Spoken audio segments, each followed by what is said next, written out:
Life on the open seas.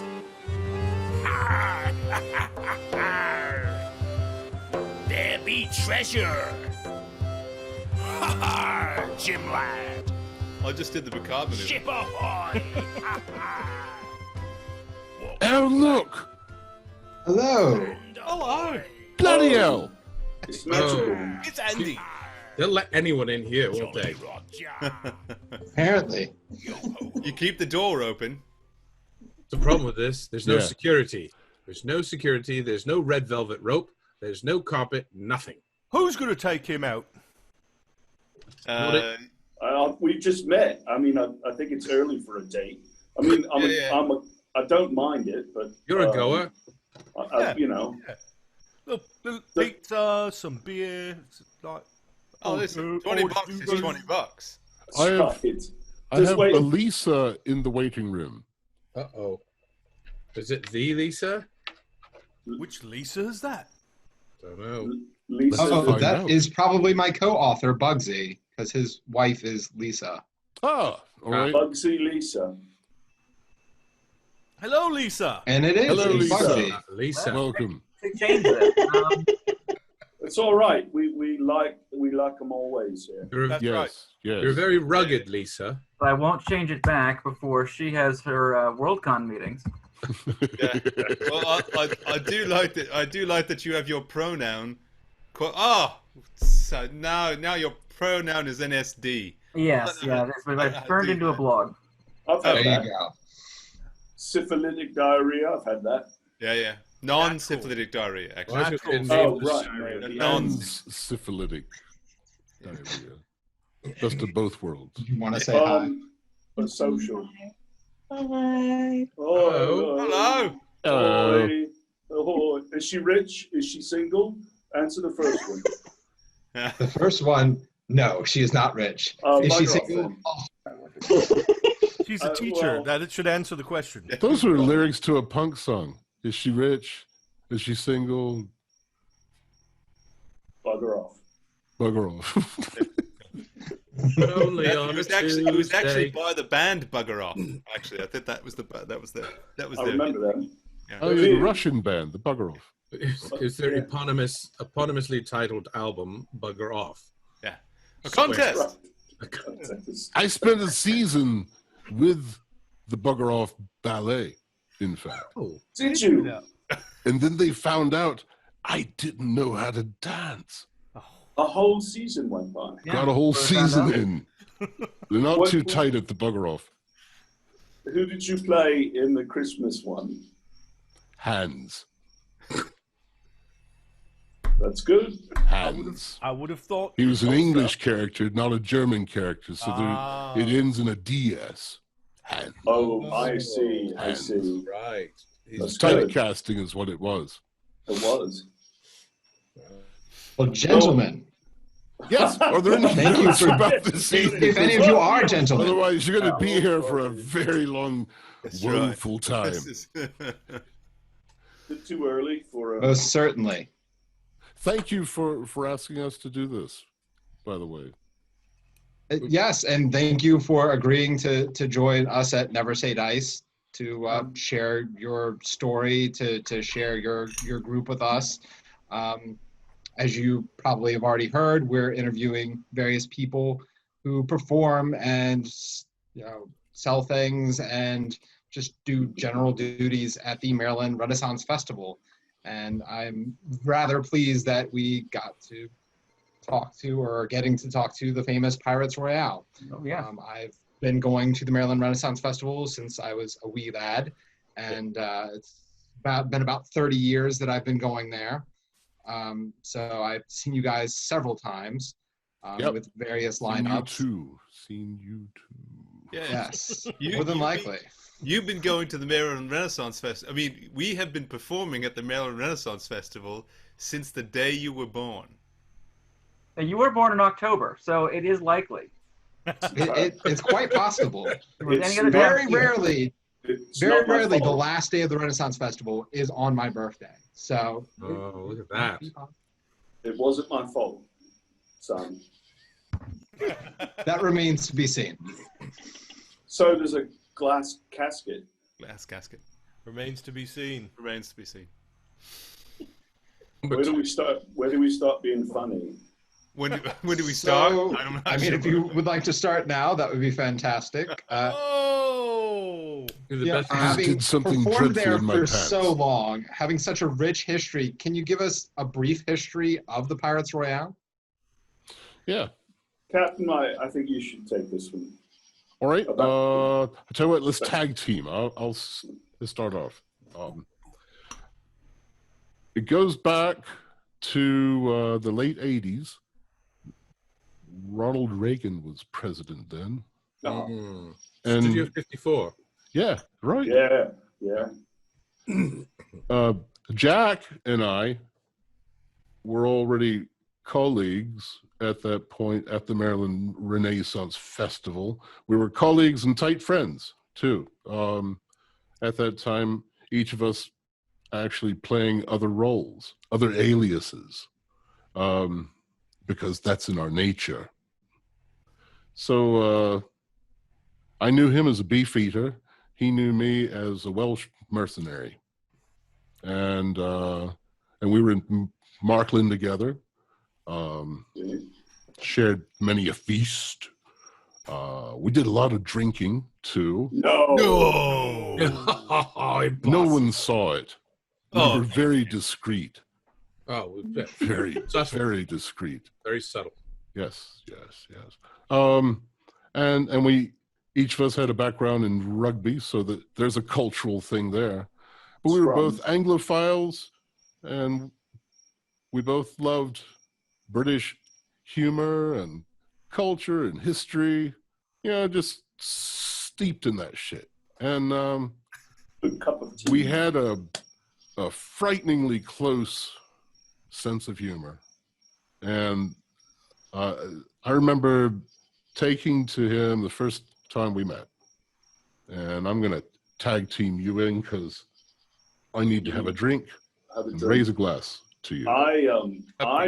I started when I was 15, sneaking in the back seat of a friend's car when the Renaissance Festival was still in Columbia. So it had been around about 5 years at that point. It was that's where I actually met Matt, Ancient Stubbs down there, and I was young, and they paid me $10 a day to guard the Queen. They hired me on the spot because I had a beard at 15, which was unusual. And then when they moved down to Crownsville, I did that gig as a guard for a bunch of years. I met my mate, Captain Moon, and we had a horrible year of rain. The festival ran for 13 days, and for 11 of them, it rained torrential downpours. So they were only... Of all these years, even though it was one of the very first seasons I had played there, it was never beat by any other season. Worst weather That ever. was the rainiest season. And then on the closing weekend, the sun was out. It was in the mid 70s, and they had, like, for the festival at that time, it was very young. They had huge crowds. They had 11, 12,000 people when they were used to having 3 or 4, and so it was a miserable experience for everyone involved. The following year, the gentleman who put us together as a band, the entertainment director, said, "I think you all should be pirates. That's fun. You can be pirates and have fun." And everyone quit except for Brad over the summer. We never even made it to it. We stuck it out. We did, and then we had no other auditions. options. None. We had we auditions. had burnt all our bridges, everything. We had no other options. That was it. We had auditions and discovered a very, very young Jimmy the Crimp, still in high school, and hired him on the spot because he played guitar. And I literally didn't have my driver's license yet at that point. My mom had to drive me to rehearsals. Back in those days, he looked exactly like William S. Preston, Esquire. He was also a Lost Boy. Yes. He was. He was It's a lost spitting boy. image.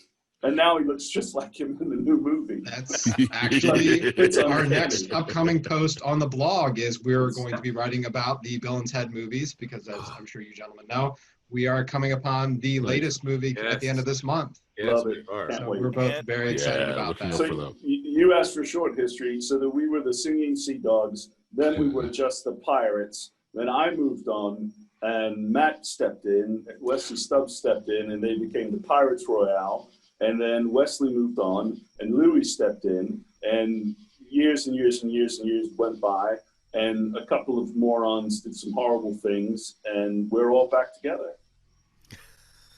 Yeah, I retired from the army. It was horrible. I think that's short, right there. Big lead up, but you know.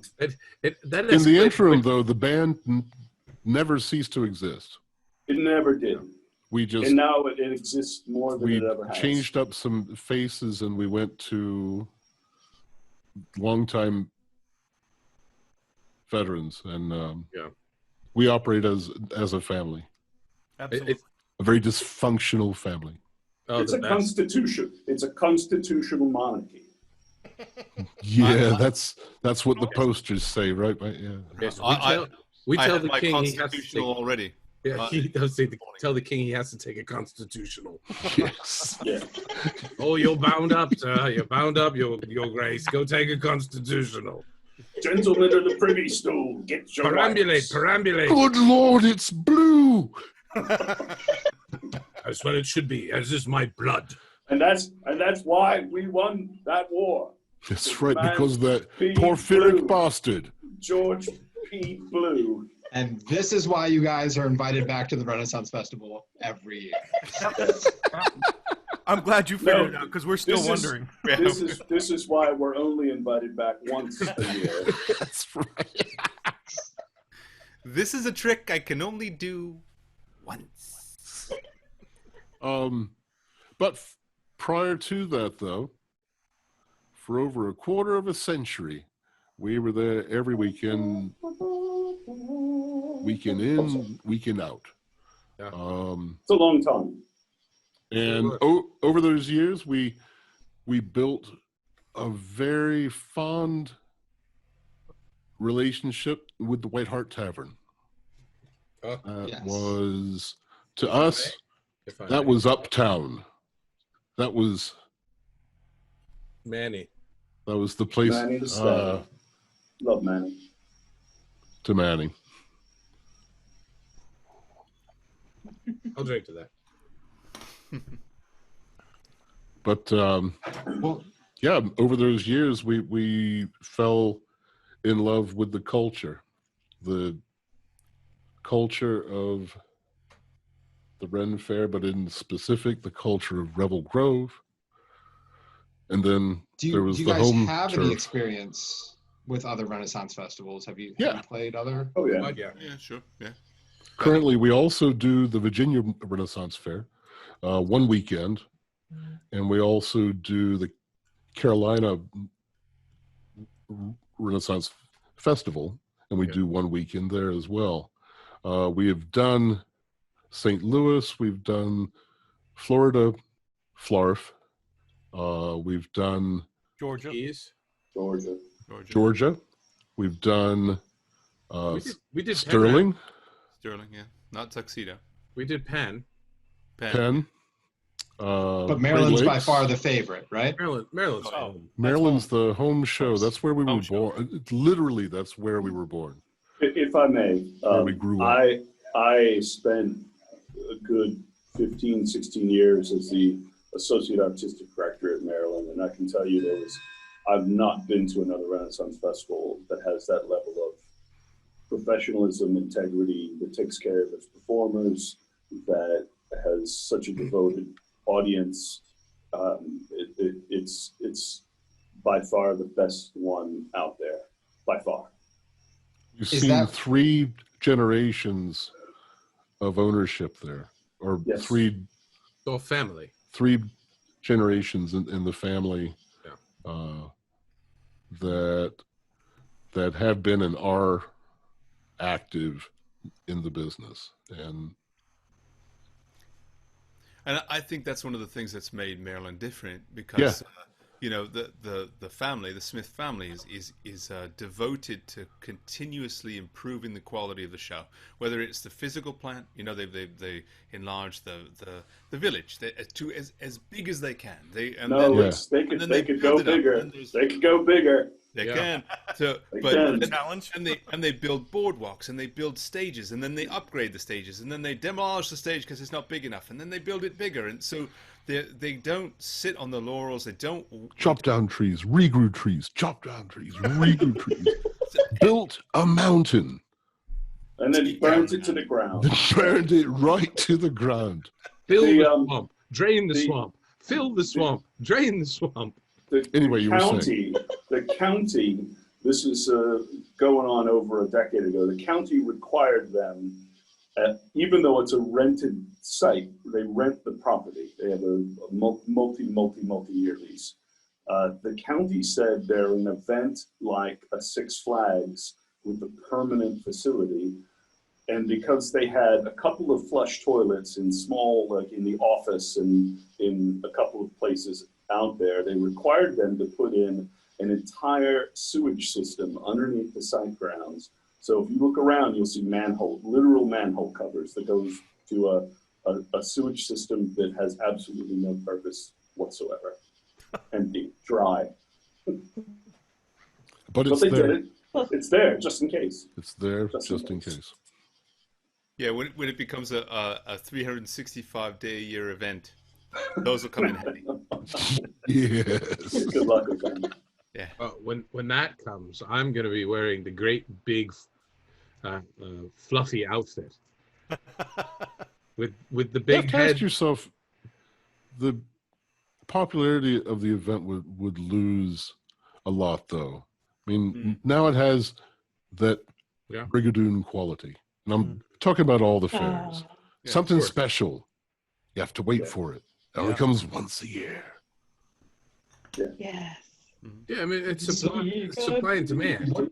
If the demand is there and the supply is limited, you focus all of that consumerism into a very tight window. I mean, we're looking at 19 days. Which is exactly what the owners have done and it's systematically since the early aughts. They've increased the ticket price to, still cheaper than a baseball game. The food prices stay fairly consistent. And the food is good. Really cheap compared to most other festivals. And the food is good. The food is good. There's no tipping. The performers are paid, even the actors are paid a decent wage. Yeah. And that's not very, it's not common to have a contract that didn't include tipping. And the reason is they further compensate it to make you worth your while. Because they don't pay nearly what Maryland pays. I mean, it's probably the best paying festival in the country. It's also the hardest to get into as a entertainer and as a vendor. This is actually not the first time I'm hearing that from people that I've interviewed. Thank God, that's because great to hear from you guys as well. I'm hearing a lot of great things and a lot of love about the Maryland Renaissance Festival. What do you think is the defining quality that makes it like the best out of all the Renaissance festivals? Wow. Who wants to go first?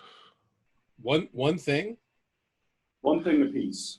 If I had to narrow it down, everything we've said about the Smith family. So if you wrote Smith family without a space, it'd be one word, and it would be Smith family. And that's German. Yes, So it translates roughly to family of Smith. Yes. Someone else go. I'm just going to keep talking. I think for me, it's the love we get from the crowd.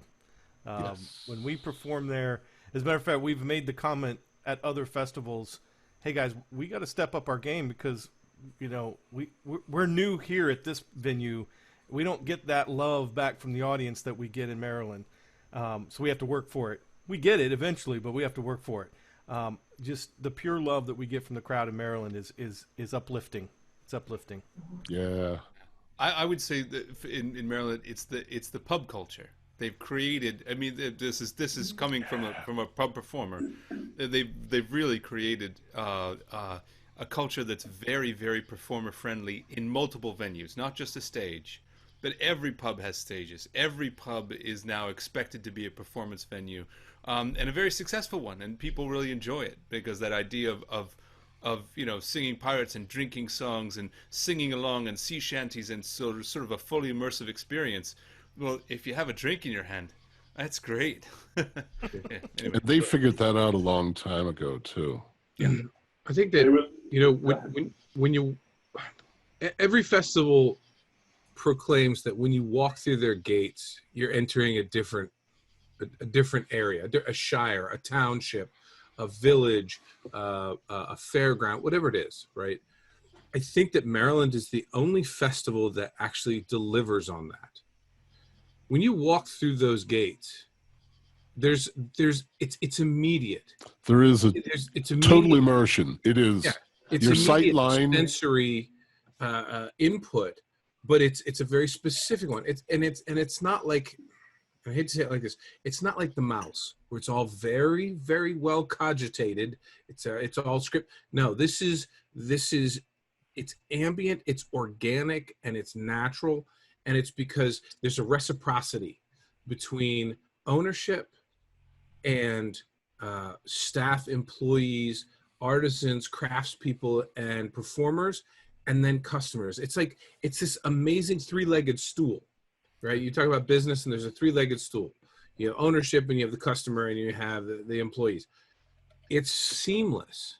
Yeah. And at any given moment, you'll find ownership schlepping kegs back and forth and on the busiest day, breaking a sweat out there with everybody. Why? Because it's their labor of love. They do it because they love it.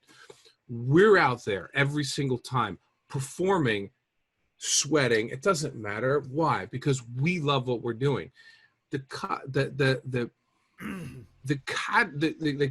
amazing amount of people that walk through that gate at the same time, they're there because they love it. And it's everybody loving it that makes everybody else love it. And there's this incredible synergy and connection that when you walk through those gates, you truly are in a new place.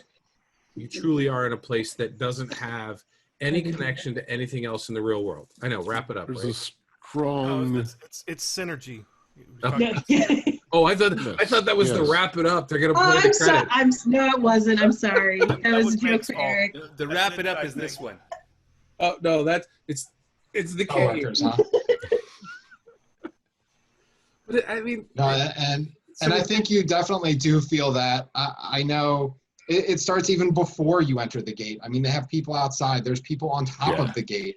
It's most definitely So immersive. the people on top of the gate, that actually started with a couple of people on the screen, mostly. I mean, there are other people who did it, but in the early days, I remember in the very first year, when Jack was the captain, and Fletcher was not Fletcher, and I was not Jimmy. We did a very convincing little bit up on the top of the wall with carrots, and getting seasick on the wall, and then carrots spewing into the crowd. spewing out towards the crowd. That was Hold it!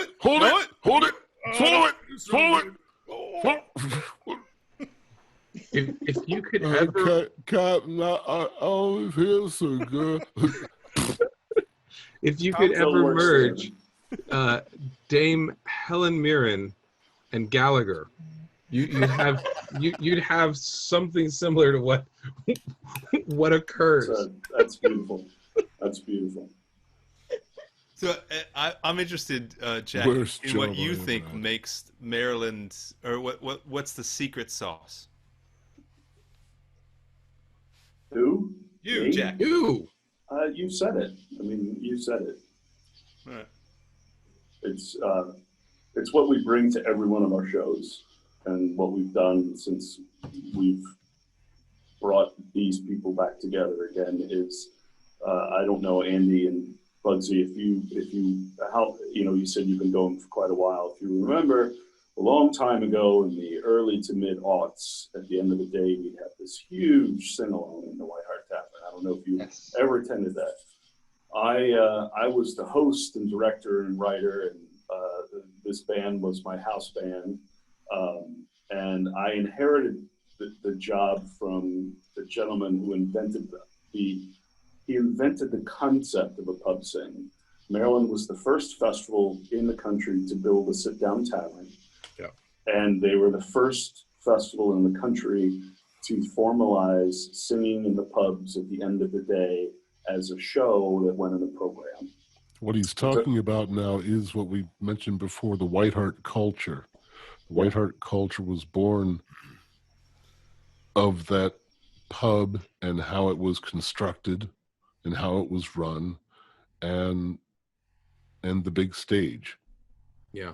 And we got to be part of that. And what we did every night was part Prairie Home Companion, part church on High Holy Day, and part Irish Bar on St. Patrick's Day. Yeah. And every show, every hour had an arc that ended in people usually crying and holding each other and singing along. And we played jokes on each other. We had special guests. We told stories, and it was cathartic for the audience, in much the same way a good, you know, high holy mass is. Why people miss going to movies, why they like doing things in groups, as far as having experiences. And we as a band, that's our goal, is that every set, no matter where we play, is going to have that arc and it's going to have that feeling, so that we help that audience wherever it is, wherever in the country we are, have a cathartic experience. Yeah. And then there's no it's mystery. really all about fellowship. Yeah, I mean, but from an artistic sense, I mean, there's no mystery. I mean, performers do much better when the audience is invested. So it really behooves the performers, the artists, the musicians, the actors to include the audience. And that's something that we have done again and again, time and time again. It is part of who we are. I mean, if there's 5 of us on stage, if there's 6 of us on stage, then the 7th member of the band is the audience. Yeah. And we will always make sure that happens, because it makes the experience for everybody, us included, that much better.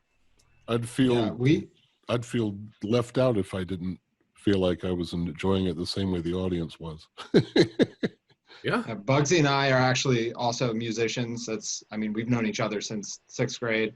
Nice. And have played together many shows. And usually the audience participation is in booing us, but that's besides the point. At least they're involved. Been there. The story of the early days gives me some flashbacks. I would go pick up Andy for our practice. We were, just for reference, we were a Simpsons tribute band kind of before the term tribute band came along.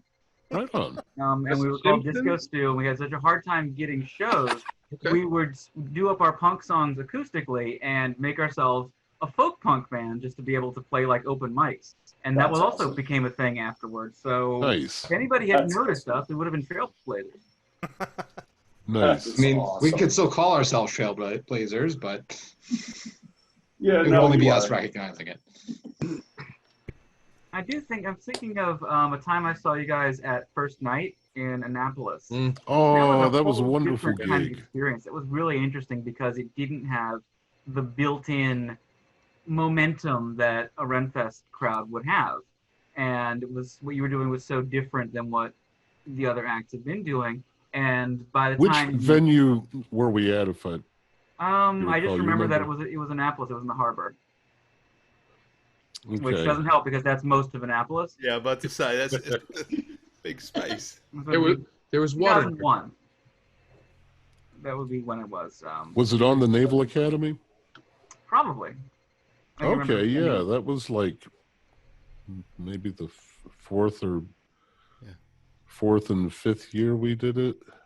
What do you remember about the show, Bugsy? So, what came to mind was when you're talking about the High Holy Day. The church aspect of it was that the hush that just descended on everybody when you went into the old version of Auld Lang Syne, and yeah, that just stuck with me.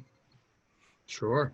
And it didn't have the raucousness of the whole day of pub drinking that led up to it. So yeah, it felt different. And even now, you know, that's one of the things that when we talked about it, I think the last Maryland is, you know, at the end of the day at 4 o'clock or 3:30 or whatever it was we were doing our set, at the end of the day, when you expect that type of energy, we could get on stage and make the White Hart silent, which in a good way, not in a bad way. Sometimes that's not right. That's really hard to do. Yeah. But it's that moment of connection that I think is real important. As a fair patron, I'm always jazzed when a fair can greet me in a big way to wake me up and keep me at a slowly climbing attitude. And then by the time the day's over, I'm like, oh my God, this is a big day. This is a big day. If they can give me something at that point to bring me down and remind me that there's a beauty in the less raucous, there's a beauty in the more sublime moments. You know, that reminds me, Captain, the last time we were at Maryland last year, we had our last show was actually towards the end of the day, maybe 4:30, and it was on the stage. It was on the Globe, one of the large stages, and Normally relegated to the Shakespeare and the theatrical performances. Yeah, Yes. Not so much but the it's beautiful because it's got a raked house, so people can really easily come in, they can really easily hear you and see you, and it's a lovely place to play. And It really is. It's got the canopy Gorgeous. of trees, and then theoretically there are not supposed to be any drunks throwing up on your feet, although maybe for our show. Sorry. But anyway, Sorry about I that. remember we had, oh yeah.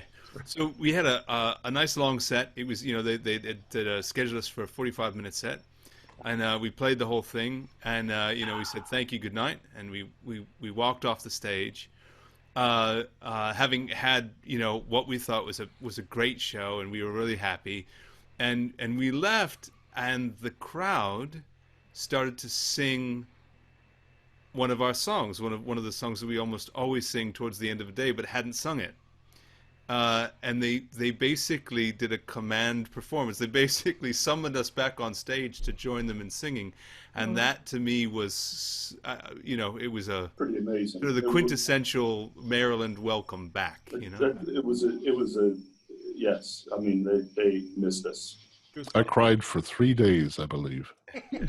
but that was It that was- church it feeling. was- It was pink eye, Captain, if I remember.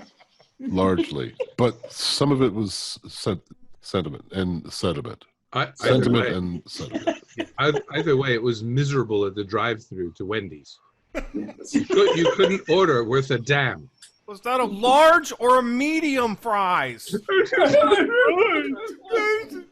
What makes it worth it for me is that moment when I drive up and they see the eye. It's because you. It's all worth it. The reaction. Oh my God! Jesus Christ! What the fuck? Hey, that's So, not bad. yeah. That was 30 minutes in for our first F-bomb. That's That's pretty good. I believe that's a fucking record, actually. That's a fucking record. It's pretty fucking amazing. Fucking You amazing. fucking drink to that. we're a bunch of poncy twats here, not so bad. Boy, have we broken that wall. I'm really fucking proud of us. Good job. Good fucking job. So go ahead. Hit us with some more. We're obviously behind I was time. going to say, Yeah, obviously that getting that special moment is very important when you're on stage. Feeling that. What's your favorite song to perform live? Oh, good Lord. I'm sure all of us have a different one. I'm certain. But it changes. It really does. It does. It's rather like asking really changes. someone, "Hey, what's your favorite movie?" Well, I have no favorite movie. There's a top 5 that's always in play, but then you have those movies that always make it in the top 5. Yeah. It's funny though.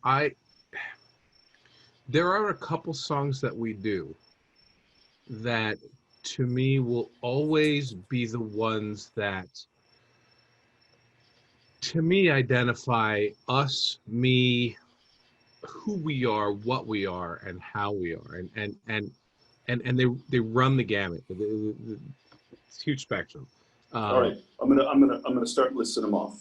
Okay. Tell me if you're thumbs up or thumbs down. Okay. Wild Mountain Time. Sure. Old Dun Cow. Yeah. Okay. Yeah. Sailor's Prayer. Oh yeah. Hate it. I don't hate it, but I do it, so it's a weird thing. I want to interject. Lowlands. Yeah. Lowlands. But we can do it. That's It's one of there. those ones that just every time. Hey, I'm telling you that arrangement is, and oh, by the way, it's gonna be we're working on recording that arrangement right now, so it's in the shoot. We'll talk about that later, I'm sure, but that arrangement is something that's magical. It's gonna be magical. It's special. How about Nelson's Memory into Blowed and Torn? Yes. 100%. Absolutely. 100%. Absolutely. Yeah. Absolutely. Yeah. And but again, this is malleable because as we start learning other material, we start to get new favorites. Yeah. Louis sings a song called Polly on Shore, and we haven't put it on a record yet. We're going to. But it's so dynamic, and the band, we resonate when we sing it. You can feel the buzz, the harmonies resonate, and it's just so clear and crisp, and it shocks the audience because they're used to hearing Drunken Sailor, which we also do at least once a day. Yeah. With that's union rules. We're actually bound to do that. Right. If Springsteen will always play Born to Run and Thunder Road in a concert. He will always play those. He has to. He has to. It's the law. It doesn't mean that we can't shake it up and have fun with it.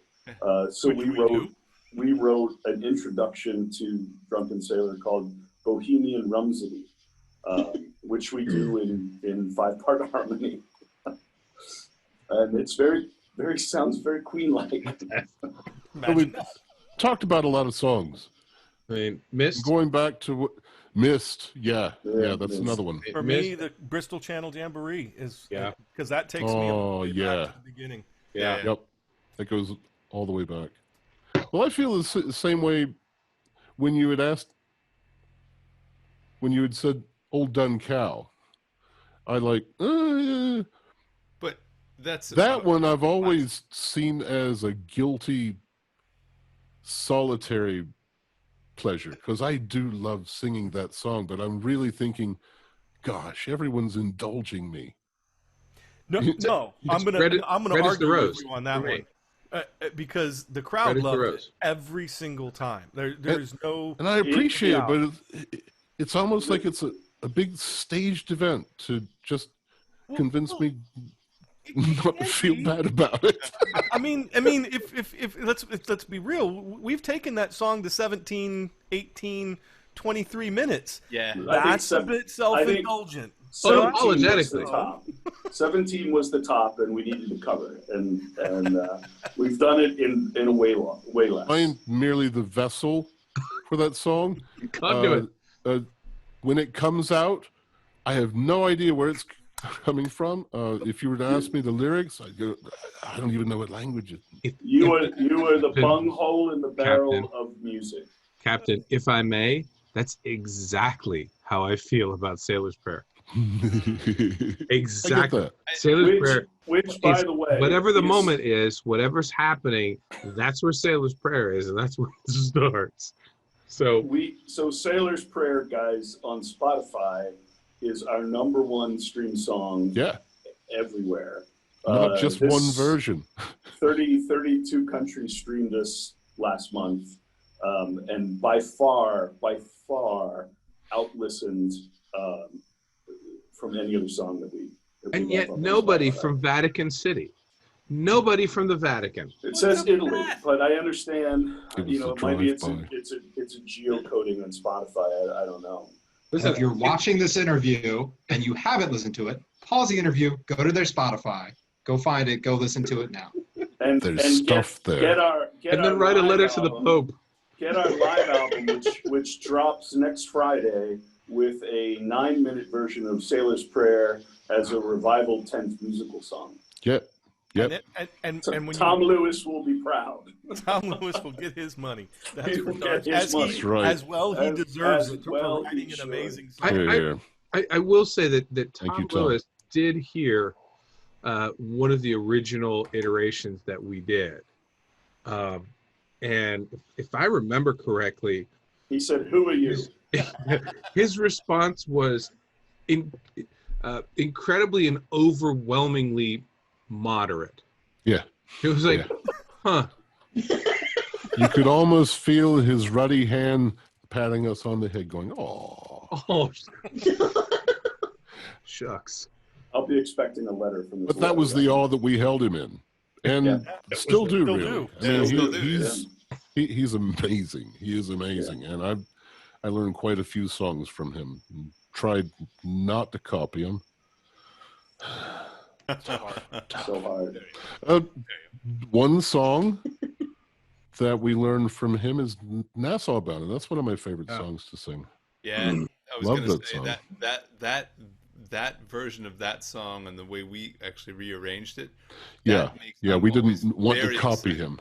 Yeah, we didn't copy him. We rearranged it, and that's one of the ones I'm most excited to sing. When we start to sing it, that just gets me going.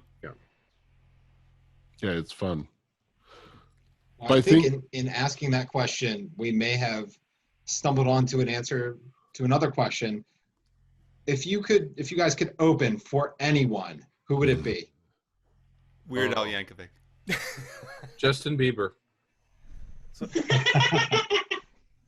Fair. I'm laughing. For me, it's another great shanty group that's fairly new to the scene called the Longest Johns. They're amazing. Yeah. The Young Uns. After you buy all of our stuff and listen to all of us, then go buy their stuff. Yeah. Fisherman Friends. Fisherman's Friends, baby. Yeah. Youngins. You go to the Youngins. Oh, the Youngins. the The Youngins. Decemberists. Decemberists. Oh, I yes. love that. Oh, Colin Malloy. I mean, if we Brilliant. did Mariner's Revenge, even as backup for Colin Malloy, I think he'd like it. he would love it. I think we could open. I'd be for honored Pogues. if he did. He We would. tried really hard to do a version that was as unlike his original as we could. I'd like to open for David Bowie. Good luck with that. No, I read something about an upcoming tour. Science. and everything. I'm all about setting goals and working towards a goal. So I thought that was run. jail. I thought it was you are about jail. Getting souls, not setting goals. Oh, it's spelled like goal. But Smoking poles. That's I thought jail. what you were That's all about. jail, Jack, not goal. If you don't set a goal, how can you fail spectacularly? True. Look at us. Exactly. I mean, Exactly. we feel You're a Navy man, aren't you? We sail the seas of mediocrity to the Isle of Suck sometimes. True. We try not to. You know what? I think that if we were to open for anybody, it would be somebody that we knew already in the circuit, or it's somebody that we knew that was peripherally like connected to us. I mean, there are so many bands out there that we do interact with. I mean, we are we are the progenitors of this particular genre. We can find no evidence to the contrary that we are the first singing pirate band. Yeah. So, I mean, even the Jolly Rogers have only been doing this for late 20 years. Yeah. They didn't even have them back in the 1700s. No. No. And we date back to fucking the band. 15. Not one. 15. No. Just saying. I told them bogies don't float. But I did would they love- fucking listen? Did they I'd fucking love listen? to Fuck you, play no. with Dublin 5. I'd love to play with Dublin 5. Oh, yeah. I mean, That's a class act. Plus, we get our fiddler for our set. Seamus so. Kennedy, we have opened for him, and I would I'd love to love to do open that. for him again because Yeah. he's actually a mentor. I've been going to see him since I was 16. I would drive to Annapolis from Salisbury, and back in those days they would go, "Are you old enough?" And all you had to do was say it convincingly, "Yes, I am." without Yeah. your voice breaking. Yeah. Yeah. Yes, I am. But yeah, he's and a good friend and a great guy and a really fun guy to share the stage with. Oh my God. Yeah, if I could do the So Old MacDonald had a farm bit, where I could just watch him do it live. But being able to be on stage while that's happening, that would be worth it. We might be a little old for that, Matt. Yeah. There's cartilage, there's arthritis, there's issues. Oh, I would have to use a stunt Fletcher. How's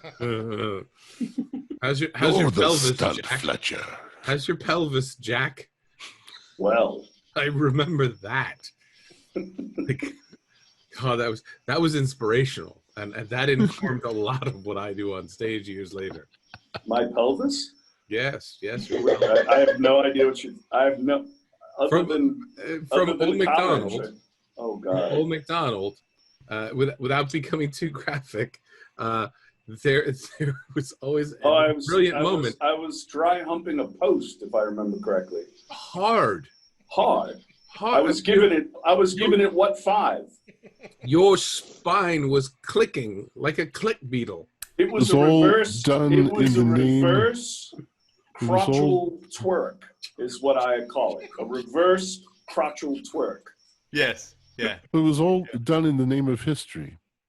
And you know what yeah, happened? yeah. You know what happened? It grew a new awning. They grew a new awning out of it. Reenactment. They grew a bloody new awning. Always wondered where that came from. That's why there's that thrust to the stage now too. Exactly. Right? Comes right out, right into the audience. Yeah. Right. Hey, How badly did this affect you? They Is it- new awning. for the record, Andy and Bugsy, I do want to apologize for how badly we've derailed your plan for the evening. I apologize. It's not going to change what we do, but I just want you to know From the heart. we really do feel Something. ish. No, About it. no. I just do Ish. think that the editing of this is going to be fucking hard. Very fucking Tremendous. hard. What do you- Yeah, I mean, editing. I'm talking about editing. Crazy. Editing. I'm going Editing, schmediting. I three-parter. expected nothing less. It's a three-parter. It's a trilogy. We've given you nothing less. Even Stephen. They've asked The Lord of the Rum. 3 questions. 47 minutes in, they've asked 3 questions. Oh, we've asked several more than 3 questions, but thank you. Oh, you're like a trained What artistic ventures- interrogator.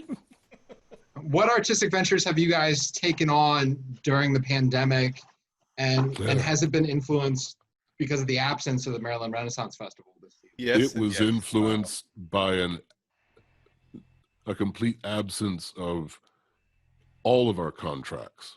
We Yeah.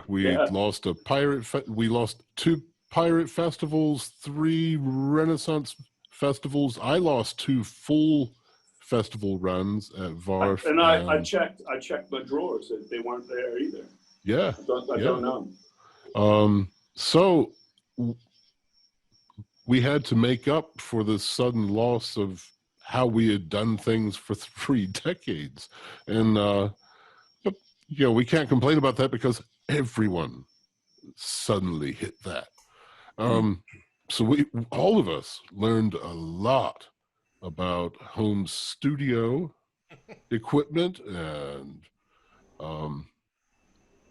getting seen on the internet in a meaningful way. So yeah, it was a direct result of the pandemic that we've been really busy doing other things. Well, And, we put out an EP. Yep. We've got a full-length album coming out next week. We're working on our quarantine sessions, which will probably have 15 tracks on it. got about 5,000 videos online. We're an official artist on YouTube now. Yeah. We got the little musical note next to us, and we've consolidated all of our YouTube channels. Our swag shop has new stuff. We have face masks people can buy. We've been doing a lot of social media stuff, growing our audience and fan base, and people are watching our stuff, and it's really encouraging. A guy from the Grammys never contacted us. No, but Nope. but he thought he But- had a thought. If he had, We probably would have missed the call. probably, Yeah. And it probably would have been a wrong number. but that would have been a great voicemail, wouldn't it? Wouldn't it? Yeah. Yeah. Yeah. I've been If you're the fucking Grammys, call back. I took up knitting, so I knit penis covers for porn stars, and I'm selling them on Etsy. Do you fit them as Are well? you knitting Birkins as well? No, I've got Good use size of models historic- that I use. With I've taken up drinking by numbers. Yeah, because that's easy, right? You know, But like the numbers can't go too high well, You'd be surprised. I'm sorry. for what multiple did you reasons. say? You'd be surprised. Numbers can't go too high. Oh, you For have multiple reasons. You have no idea, son. None at all. When I get to 5, I can just start over again and go the other way. Listen, There you go. he didn't get to Ensign by counting only to 5. Right. Watch. He's- 1, he- 2, 3, 4, 5, 6, 7, 8, 9. 9. See? Ha-ha. On one hand. Oh, that's on one And he's hand. proud of that deformity. He's got Completely 4 of proud them. of that deformity. He's got That's the 4 of problem, them. because you're only drinking with one hand. If you're counting with the other one, you're safe. He's not counting. Don't forget. Look at Don't forget toes, mate. Don't forget toes. Just saying. Really? I told them leg hands. I told them leg Comatose to hands. red. From a toast to a red. Rubber toes to red. That's who we want to open for. That is That's right. our dream gig, is to open for 2 dead guys, Dudley Moore and Peter Cook. Oh, Clive. Because AKA Derek and Clive. Their Derek Derek and and Clive comedy bits have ridiculously influenced us in just unhealthy ways. Very unhealthy. But you know, and we're working on an internet radio station. That's not a joke. We really are, featuring our kinds of music, friends' music, bands that broke up long ago, but we still have the CD. So screw them, we're going to play it.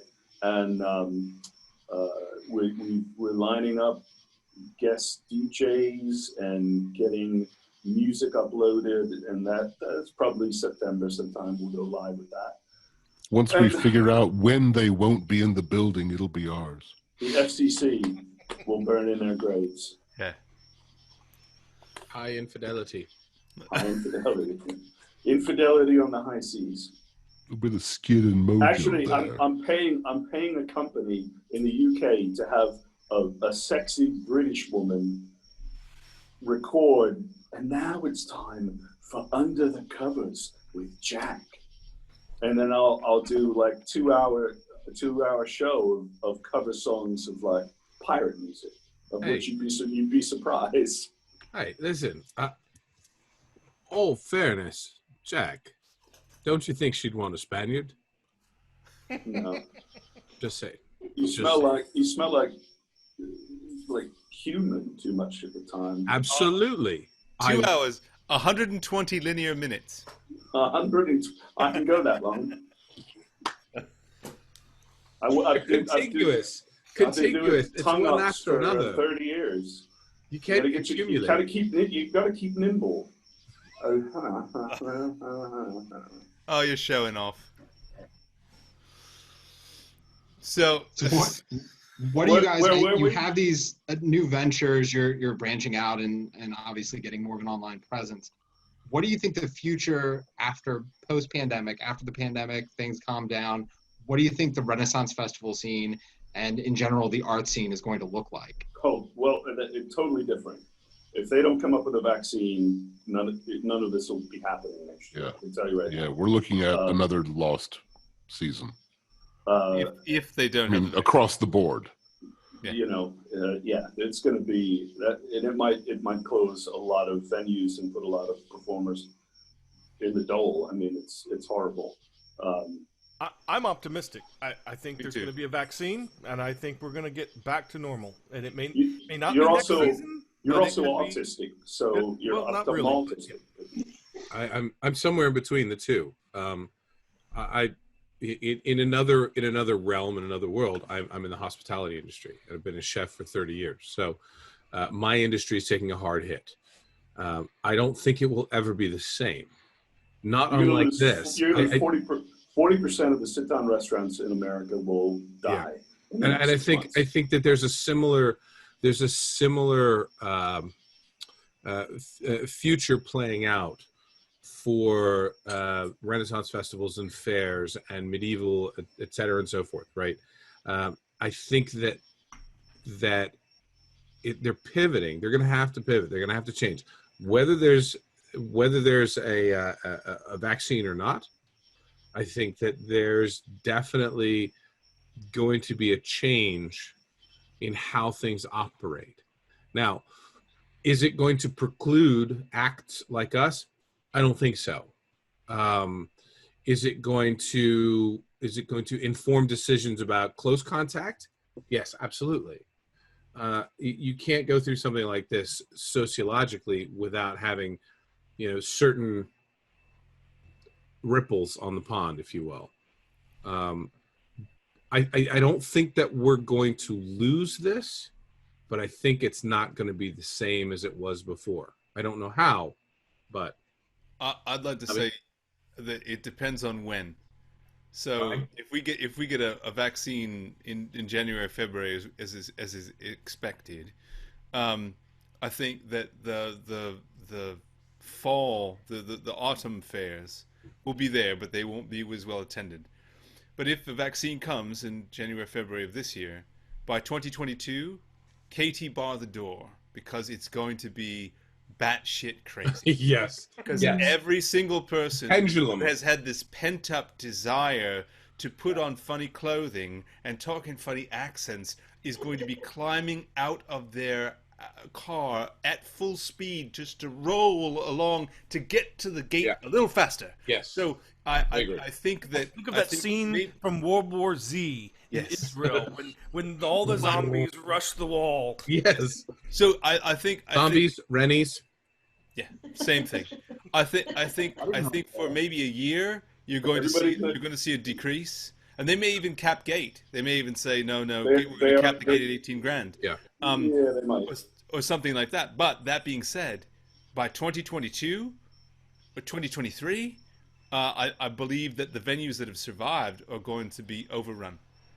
I do not believe we will have a vaccine until at least the summer of next year. That's how I'm reading the signs. We will have more thanks, testing. Debbie Downer. We'll have more testing. But I will tell you, the weekend after 9/11, the Maryland Renaissance Festival was the only public event open in anywhere near DC and Baltimore. Yeah. And they had Reality their show and round. that weekend they hired extra security. No one was allowed to wear a black armband. No one was allowed to talk about it. But they did their first 20 and 21,000 people days. People needed the release. They needed to get to the place where they could imagine the world wasn't as shitty as it really was. At the Quite end frankly, of the day, if there was no pandemic this year, I think it would be Maryland's biggest season ever in its history, because people just want to get away and forget what's going on outside. at the end of the day, for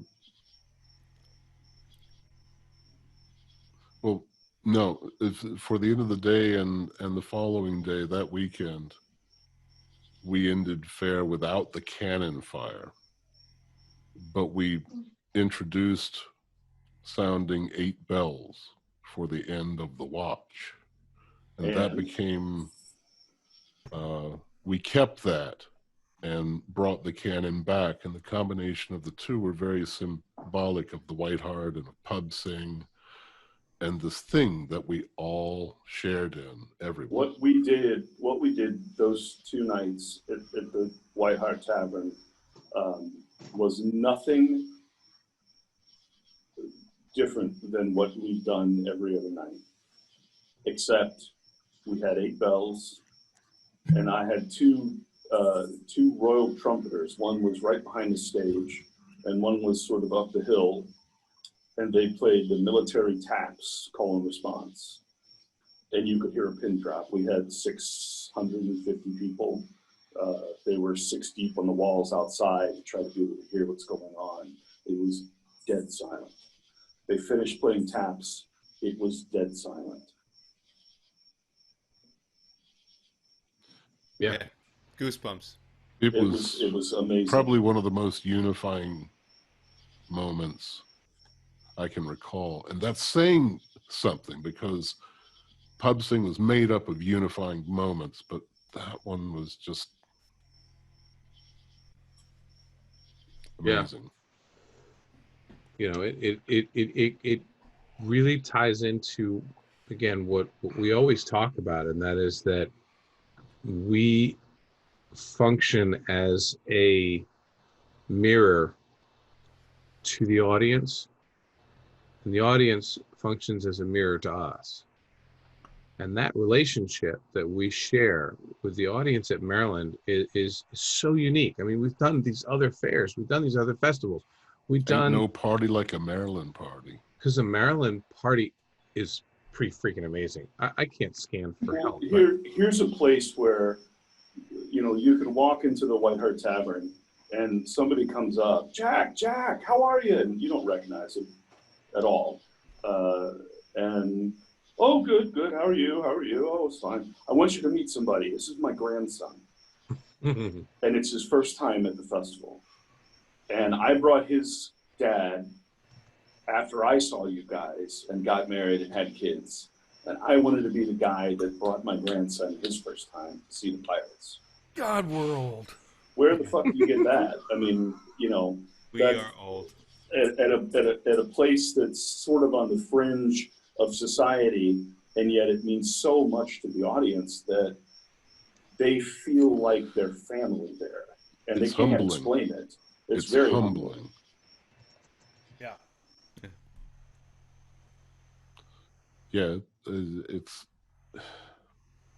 I'm not crying. You're crying. I never cry. I've got allergies.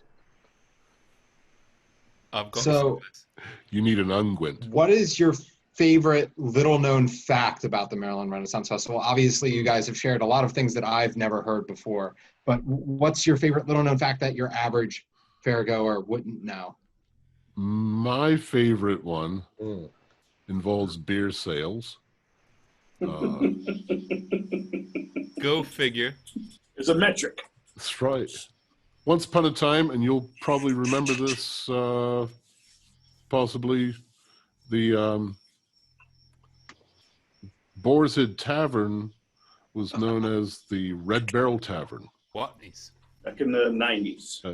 Oh, God, yeah. That's because Watney's Red Barrel was served there. Okay, so they served Watney's Bloody Red Barrel there for 9 weekends a year for several years. And when they ceased selling Watney's Bloody Red Barrel, Watney's actually lost a huge percentile of their annual sales in North America. Like Bloody fucking Revel Grove drank that much Watney's bleeding fucking Red Barrel. That's impressive. That is impressive. What about when beers, the CEOs were there? They were touring. What is that story, Jack? It was the this is only open 9 weeks a year thing. the guys from Samuel Adams. So it was a couple of I think they were vice presidents. This was a few years back. First off, the Maryland Renaissance Festival is the #1 seller of Samuel Adams products for 19 days a year east of the Mississippi.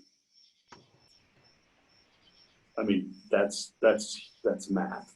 So they sent a couple guys out on a Friday, and they wanted to talk to whoever ran it. They really didn't know what they were doing, and they ran into Jules Smith, who's now the owner, he's general manager and the owner.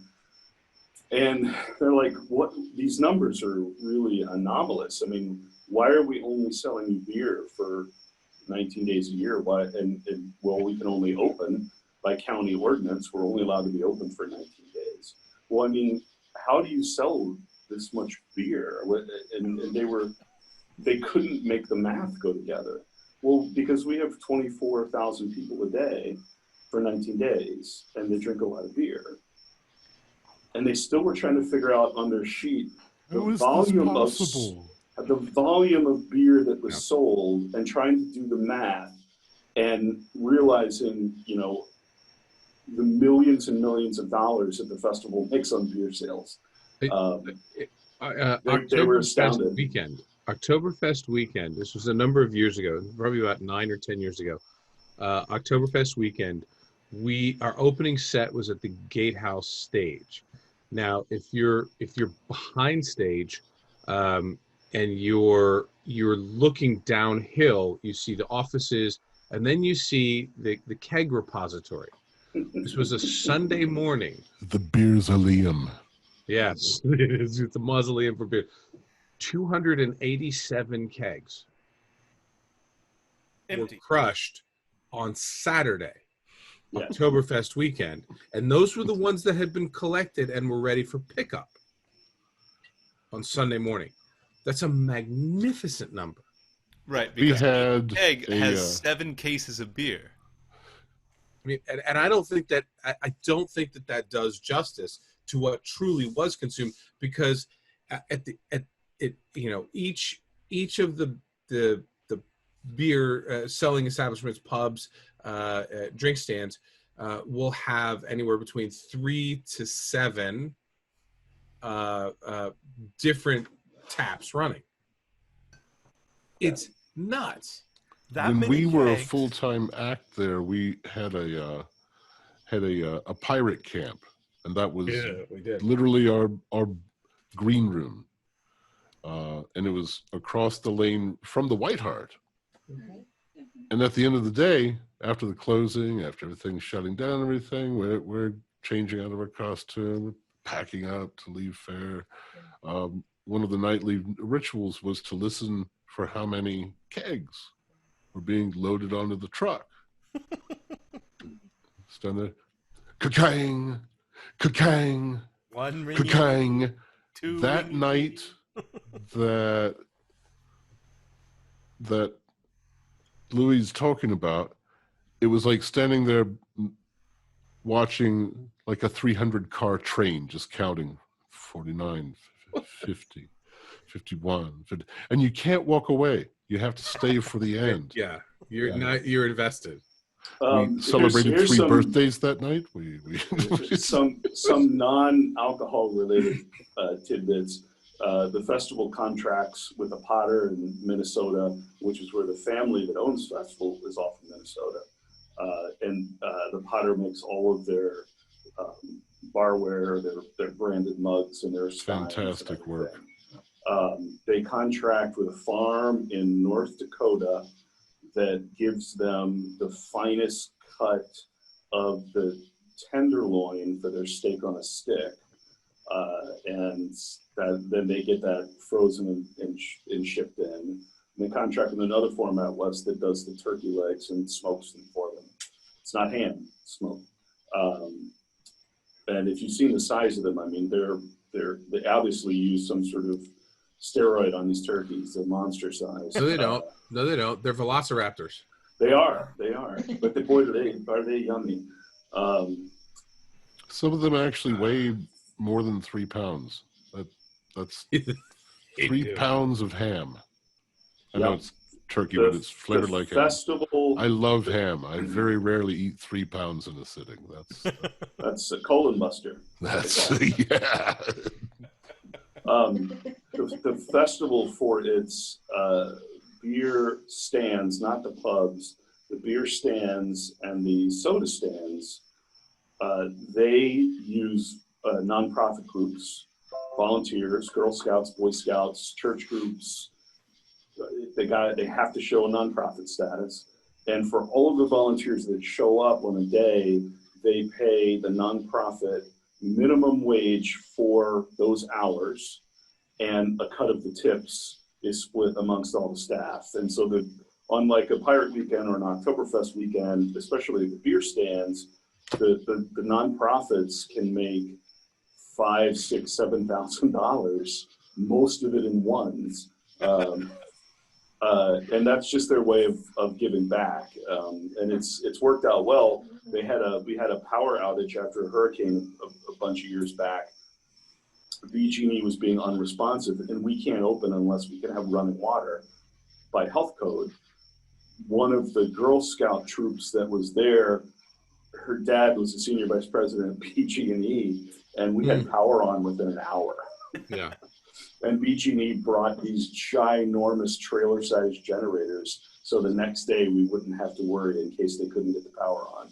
So they have some nice friends in high places, and they bought their own generators since, which is awesome. So that if there's ever a power issue, they can be self-sustained at least for the run of the show. I think at the opposite end of the spectrum, I mean, one of the things that it's personal fact about Maryland is that, you know, I'm a father of an 11-year-old and an 8-year-old, and having been part of that community, that environment, that village, that town, raising my children to be part of that world, I've never worried. My kids know that there's 10 points in Revel Grove that if anything were to happen, they know they could go and they would be safe. But I don't worry about them knowing those 10 points because I feel comfortable with the family, not just you know the Smith family, but the family of performers and craftspeople that I've built relationships with and know me and my kids over the years, that at any moment in time there's any number of eyes watching them. It's a real village. It truly is. And you know, well, and I think it's a lot more secure internally than anybody realizes. Yeah, absolutely. They hire Anne Arundel County Sheriff's Department sheriffs who get paid handsomely, and they're armed, but they're plainclothes, and they have walkie-talkies at various points, as Daniel was saying, that you can reach the security with a press of a button, and they don't let shit get out of control. I mean, they really don't. People are being unruly. They just suddenly have 3 guys around them walking into the front gate. It's uncanny. For a place that sells the volume of beer that we talked about earlier, you'd think you'd have more, especially if you work in the pubs, which is what we do. We really don't have that many stories over all the years about bar fights. We do Right. have stories about bar fights, but we don't have as many as you'd think we would. But they all involve us. That's true. Yeah, we're just doing our part. We're givers. That's what we do. There it is. That Full I had time, a- that time I you had a- sang the wrong note, Stubbs, and I just came over the top and Yeah. Well, I it's- had a drunk You're a goth giver. girl trying to I mean, she was staggering drunk, and she's trying to climb up on the White Hart stage and belly dance during our show. And so in front of the microphone, I'm like, bad goth, back to your cave, no biscuit. And she started sobbing and walked away, and we never saw her again. But, you know, it was a good joke. that's a great joke. It's a true story. Just like when it was pouring down rain and I asked for a midget with a golf umbrella. And this 24-year-old, Ask him what happened. this 24-year-old woman named Joanna, who was 4'1", came up with a golf umbrella and stood right in front of me, came up to here, so I could see over her head, and held the golf umbrella so our mics wouldn't get wet, we wouldn't get electrocuted. And we just kept feeding her beer and thanked her as her friends walked her staggering small frame back to the front gate at the end of the day. But it's the kind of place where I could stand on stage and say, I'm looking for a midget with a golf umbrella, and somebody would step up. It was a pub And- sing miracle. It was a miracle. It was a pub sing miracle. God bless us, every bless us. one of us. Clarence was there. Clarence was watching over us. It was. yeah. Was. He owes me money. Tag, you're it. So Yeah. Every time we plan on. every time a drunk sings, an angel gets its wings. You guys make a lot of angels. We're personally responsible for 562,364 angels this year. Yeah. Truth. Doing our Some part. of them are pricks. Hey, listen. There's no requirement you must be this nice to be an angel.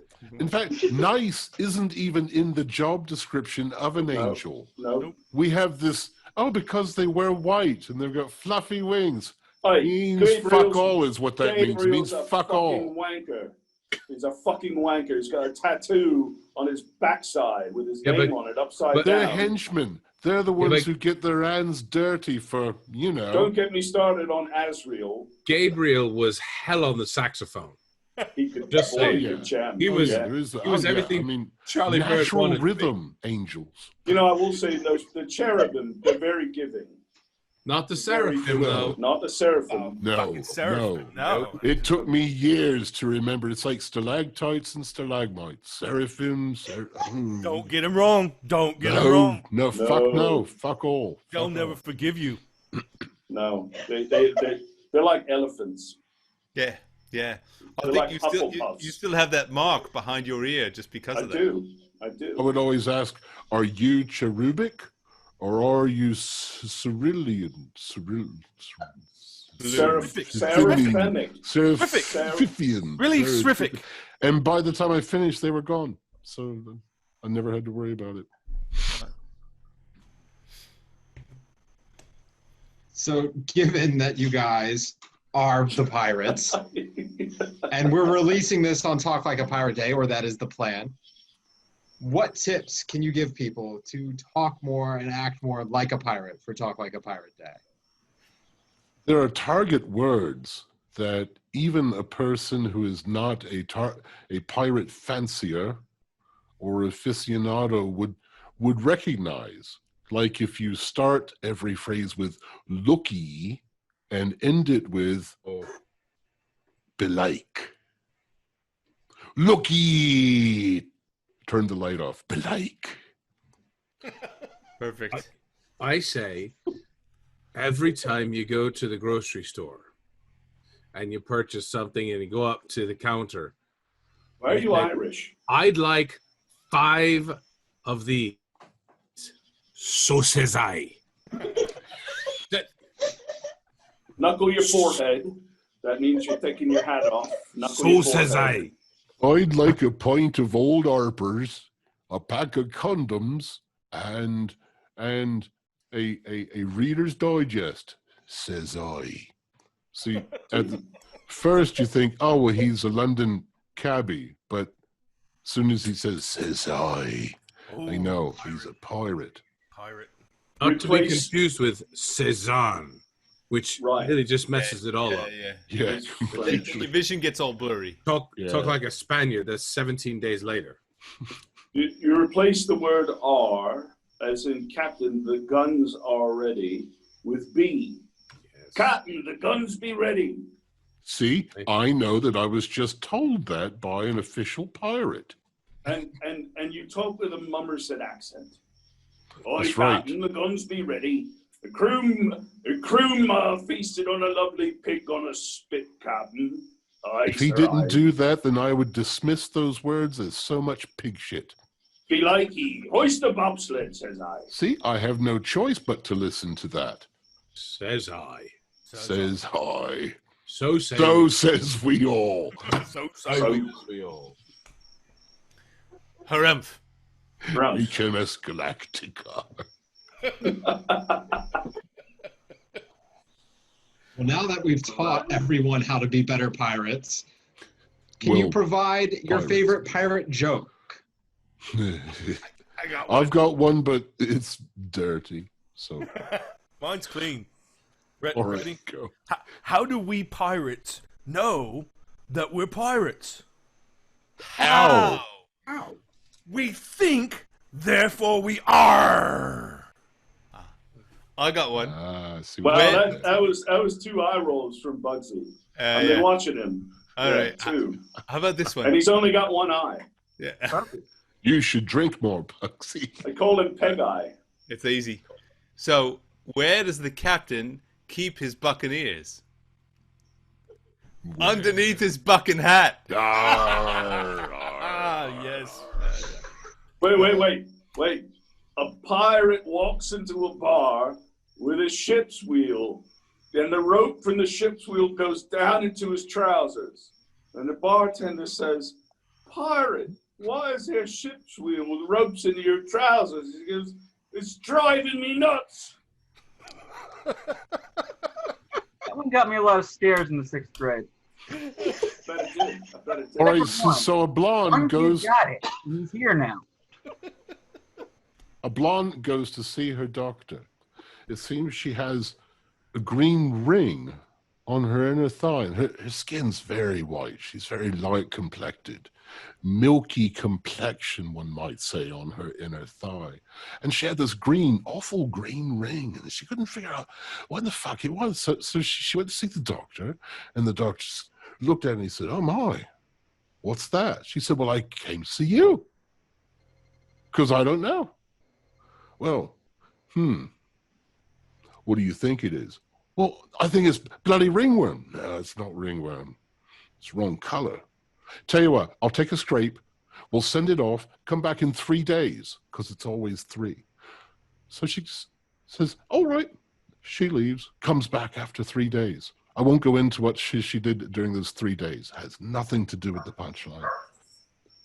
So she goes back and says, "Doctor, did you figure out what it was? Is it ringworms?" "No, it's not ringworm." "Is it a rash of some kind?" "No, it's not a rash, but I have to ask you something. Is your boyfriend a pirate?" And she said, "Why, yes, he is." "Tell him his earring isn't real gold."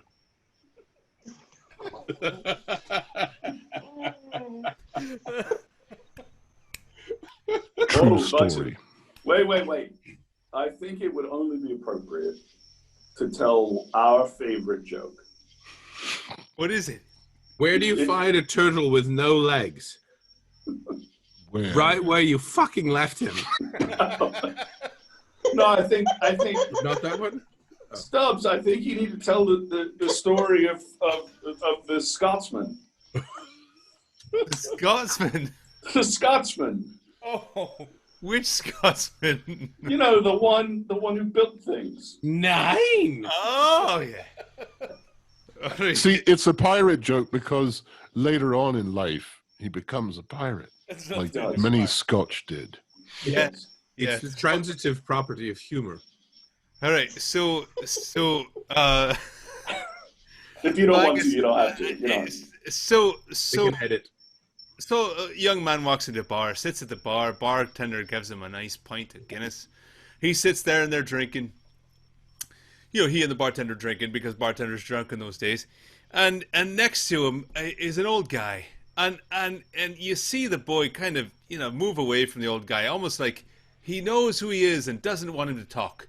Because he can see that the old guy's in his cups, but it doesn't matter. Because after a few minutes, the old guy goes, "Laddie." He's trying to ignore him. I said, "Laddie, what is that, Angus? What is that?" He says, "You see, that there fence on the opposite side of that field through the window."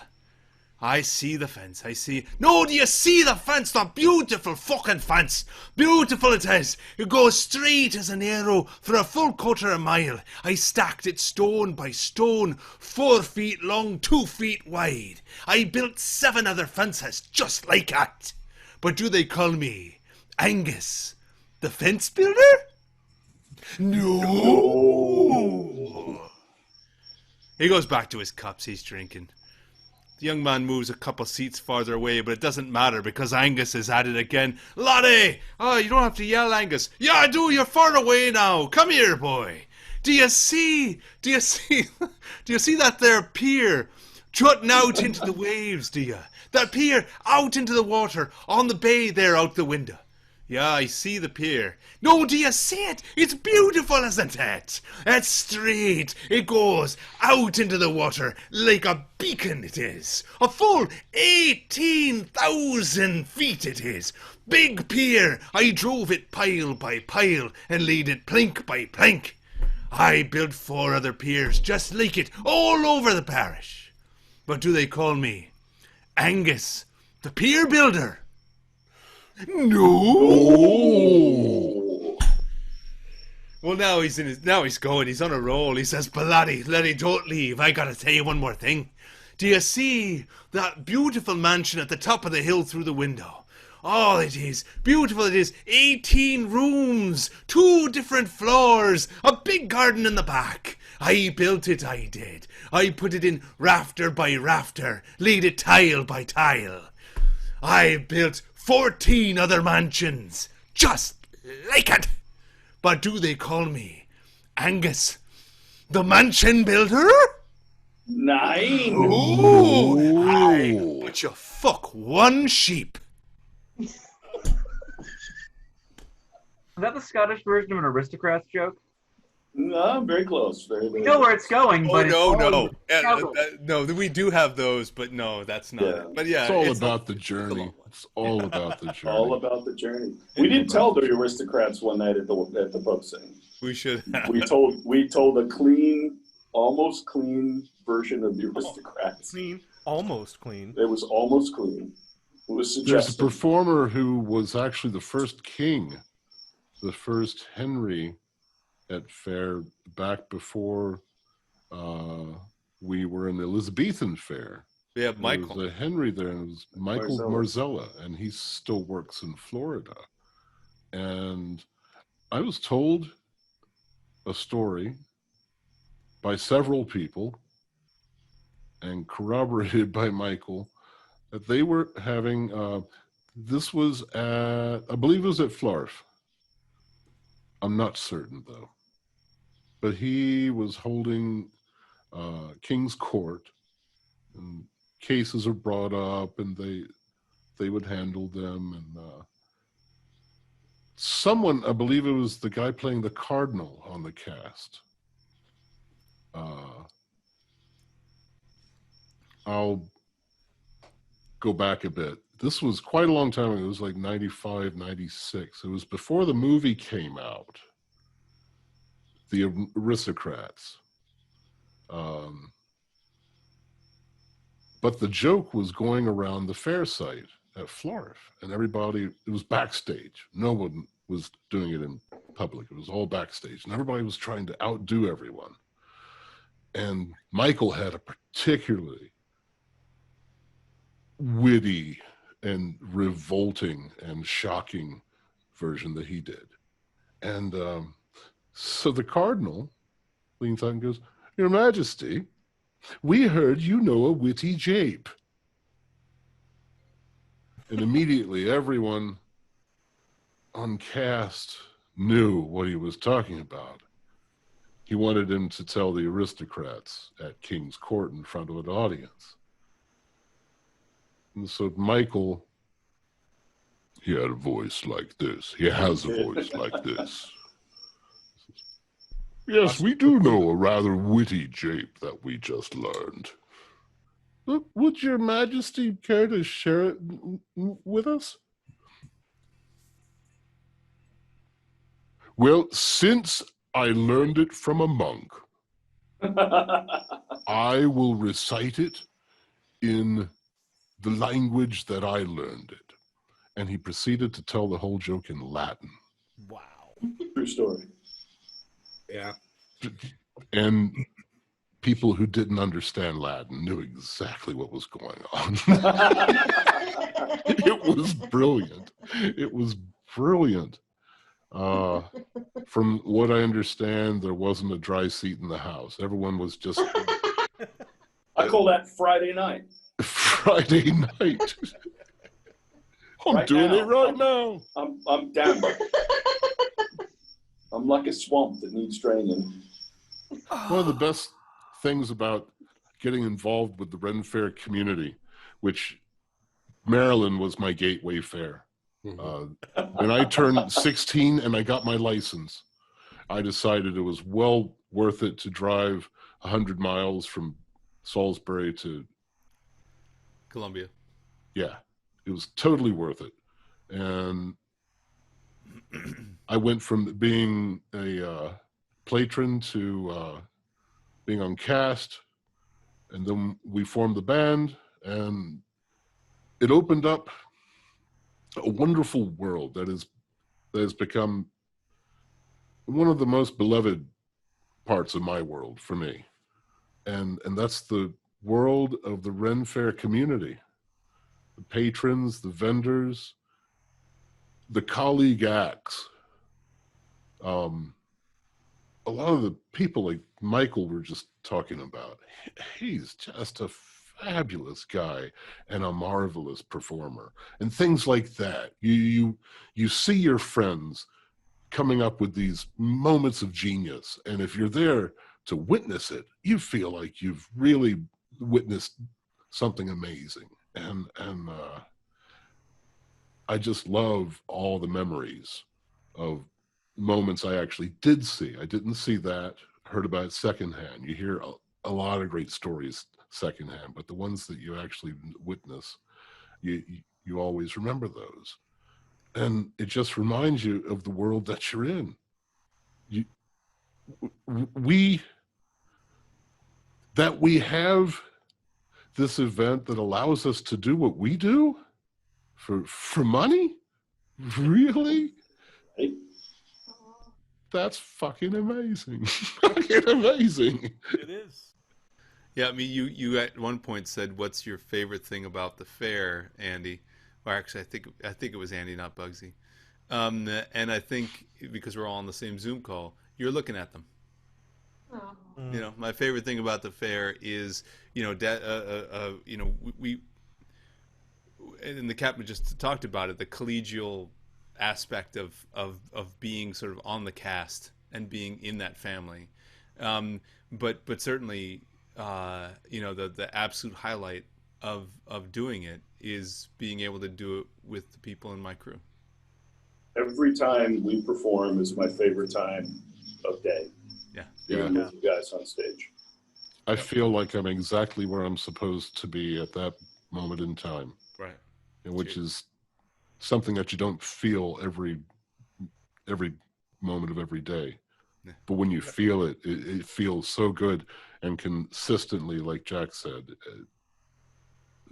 it's always a bad day on the stage is better than a lot of amazing days. I just got finished watching at the behest of Jack, the Fisherman's Friends movie that came out in the UK several months back, but was just released last year. month. Yeah. Last year. Yeah, last year. It was just released in the U.S. this month, and there was a line from that really struck me. At some point, somebody says, "It's not about the pub. It's never about the pub. It's about the people in it." and that really, you know, Yeah. the people on stage, the people listening, it that's what it's really all about. So even though we're not there this year, even though we're not going to be up on that stage in the White Hart, we know our fans that would be coming to see us will be listening, and they'll be looking for us, and they'll be finding us because we've got stuff. If I may, because this is No. a little bit self-indulgent, but I think it's What appropriate. part of this last hour hasn't been? This is even more so. But you know, continuing with that feeling. I mean, this is the longest job that I've ever had, and these are the best friends I've ever had. But you know, to put something down into words to encapsulate it is tough, and it's taken me a very long time. And I've plagiarized a little, but I'm going to read something to you. It says, "Be in our flowing cups freshly remembered. This story shall the good folk teach their kin, and Revel Grove shall ne'er go by from this day to the ending of the world. But we in it shall be remembered. We few, we happy few, we band of brothers. For you today that sings this song with me shall be my blood. Be they ne'er so vile, this day shall gentle their condition. And gentle folk in England, now abed, shall think themselves accursed they were not here, and hold their souls cheap, whiles any speaks that sang with us upon the White Hart stage." Here. Yeah. Cheers. You got the words wrong though. That was Shakespeare. Ish. I shook the spear a little bit. Can you really ish Shakespeare? I mean, Yeah, sure. I just did. It was all written by Ned Allen. All of Did it. I- That's right. Yes. All of it. Every word. of it. I'm not saying Shakespeare didn't exist, but he was actually a gynecologist. He was not a writer, director, actor. Listen, He was a cunning linguist. Bill Shakespeare was part of the NASA cover-up for the fake mission to the moon. Right? no, Right? Shakespeare was not. He was not a gynecologist. He was a urologist. Think about it. Well, he had Piss? hobbies. Shakespeare. Oh, I thought he right. was That's a he penis was- reference. Yes, thank you. Yes, yes, yes. He was a vegetologist. I was going a different place. It had something to do with Johnny Weissmuller, but You glad you typically do actually. I'm glad you brought it back to where it should be. That's right. He's the first person to invent the vajazzler, which would put Nothing wrong with it. I've got 11 in my sequins trunk. on a well shorn shrub, and he had a mobile vajazzling cart that he would take around London. Like you do. Couldn't afford an actual vajazzler, so I carved mine into the shape of a vajazzler. He got his from. I used from to take Germany. lots of There were crank. Clever mechanists in Germany, and I think it was the Bosch Vajazzler 4000. And the VM, Bosch makes a good the vajazzler. Vajazzler Motor Works. Right. Yeah, the 325 is my favorite. Make your salmon canyon twinkle like the stars in heaven, he used to say. Sandy Isthmus. Sandy Isthmus. Isthmus B. Sandy. You know, this is all going to get edited out, right? As well it should. It's not- As I'm well not it really should. gonna it's edit actually it's gonna any- be like, If we segment, give you yeah. 5 hours of material, you'll be able This to is get a great good stuff. 15 minutes. Listen. Well- I'd like to state for the record at 45 or 47 minutes, I did apologize. yeah. That ship is that ship Usually- left the dock. Usually it takes about 7 seconds before he apologizes. But I'm gonna end up having one paragraph, just one little Fine. paragraph of That's usable all you material. need. That's all No, you need. that'll be fantastic. Right. Now, this has been I'm great. glad we could help Before I- confuse the issue for you. Let's let Andy talk for a minute. Yeah, I do have a couple more questions, but thank you very much for joining both of us and telling all these fantastic stories of both your career and your time at the Maryland Renaissance Festival. You have an album coming out August 21st. What can you tell us about it? Well, go ahead. The Go ahead, last Jimmy. time that we actually saw each other in person was our last performance, and that was back in February. And that was at a wonderful place that we've done a number of shows at called Werdaka Brewing. Fantastic. If you've never been there, you should go because they make beer there, which is great. It works out with there being a brewery. Things that is remarkable. So that's the plug. It's amazing. So we were there for 2 nights in February, a Saturday and a Sunday late afternoon. And we were in their tasting room, about 150 people per show. It was an intimate group. It was nice. It was intimate. They were wearing their intimates. And we had a fancy new piece of equipment that we bought, which is a digital mixing board that also records on the fly. So we said, how hard would it be to record all 7.5 hours of our 3-hour performances? Think about that. And you know, just mix them down and turn them into an album. You know, what's the worst that could happen? We have nothing. It was a damn good thing that we decided to do that, because then COVID hit. Right. And we found, we thought we might get 3, maybe 4 really salvageable tracks that sounded good. We were not in a... There was drinking involved. There was drinking involved. There was drinking involved. It was not set out to be, hey, we're recording for an album. It was, we were playing around with a new toy. And so it wasn't in our mindset to do anything like a real album. But we hit 15 tracks out of 6 hours of material, which is pretty substantial. And most of it is pretty good. Some of it is extraordinary, and some of it is inebriated fun.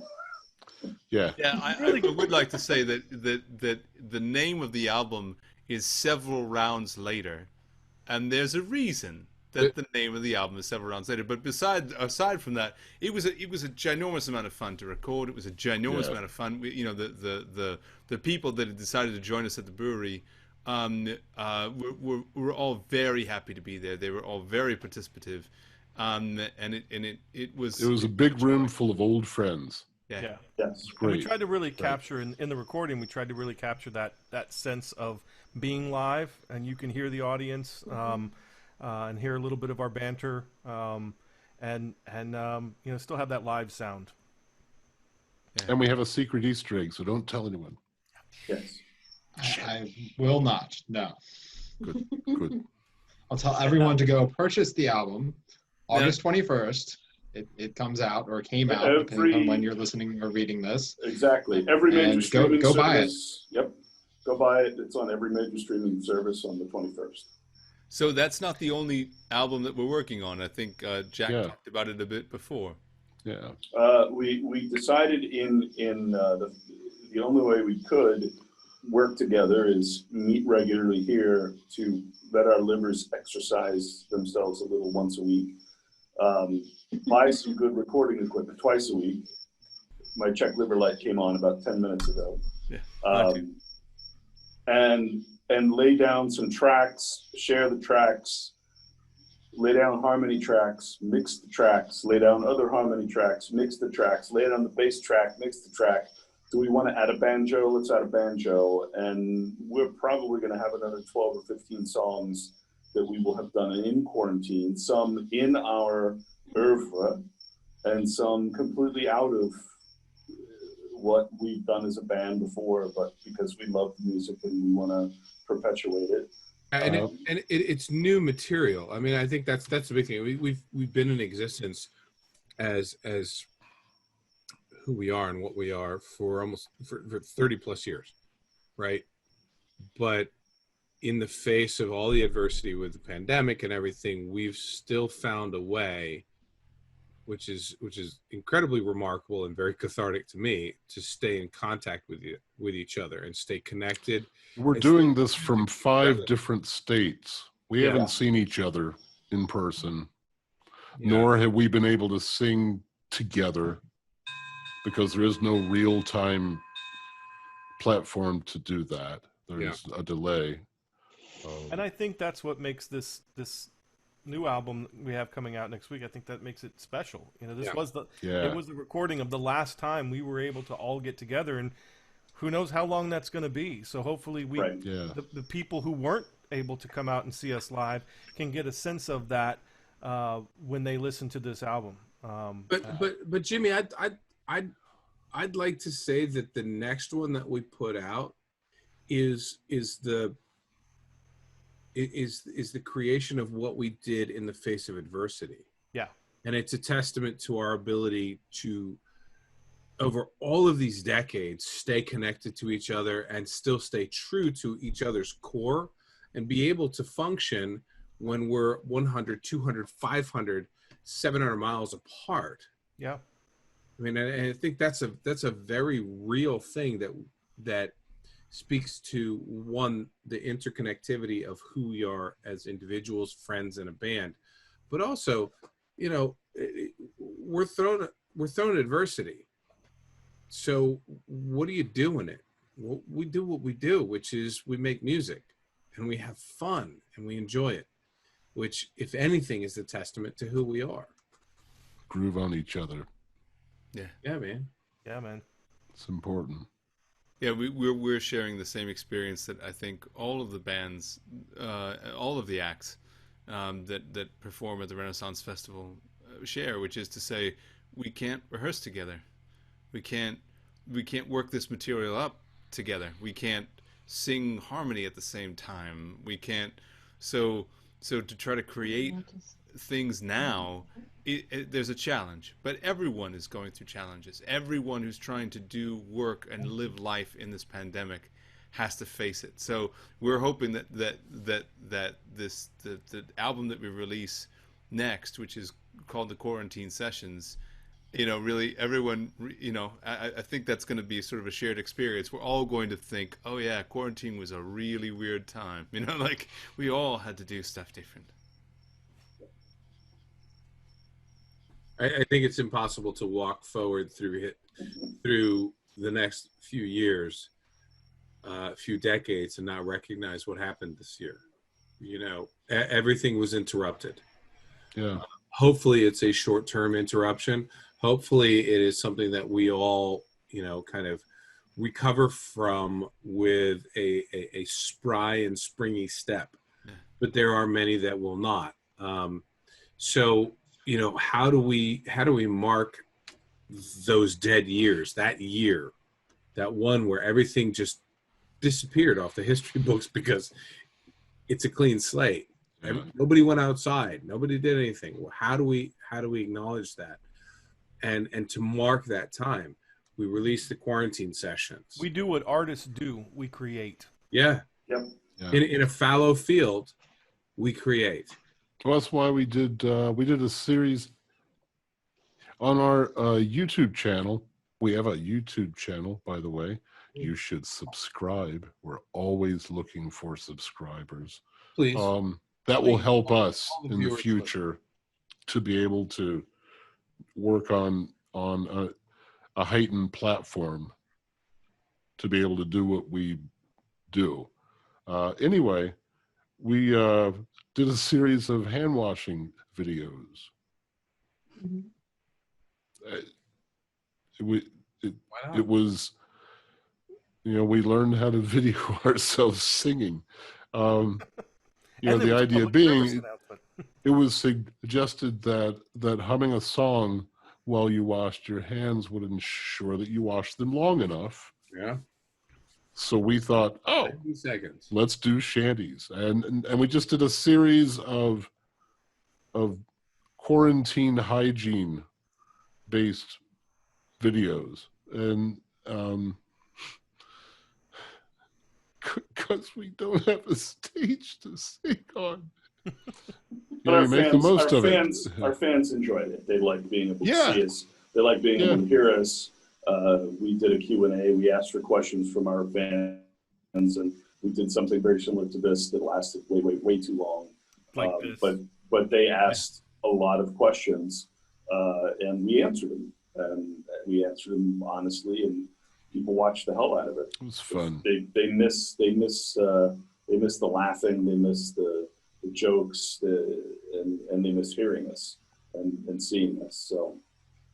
So you can find us on Facebook at Pyrates Royale. It's Pirates with a Y, Royale with an E, like Royale with cheese. And at Pyrates Royale on Facebook and Instagram. The Instagram content is not always the same as the Facebook content. Sometimes it's raunchier, sometimes it's not. And our store has all of our swag, piratesroyale.store. And you can email us at thecrew@piratesroyale.com.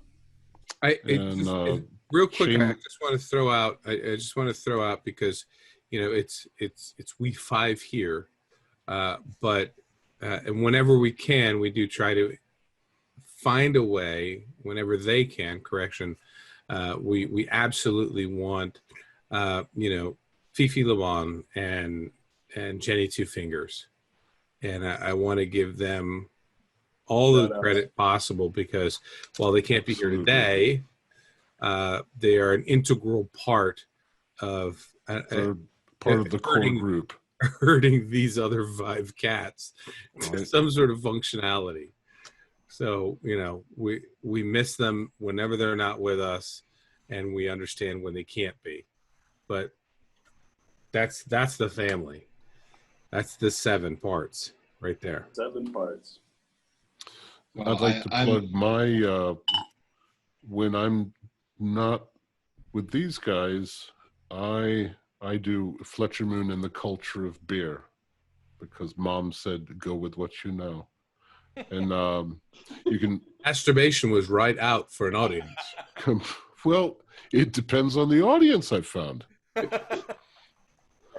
So you can find out more about Fletcher Moon's exploits with the Culture of Beer at Fletcher Moon and the Culture of Beer on Facebook.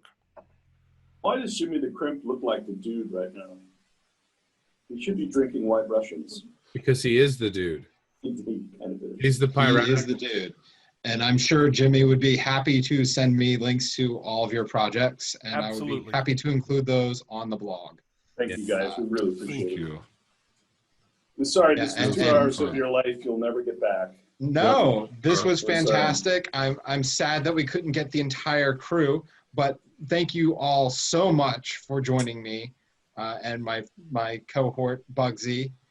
He got some good Pornhub time in. I was watching his face. Absolutely. Yeah.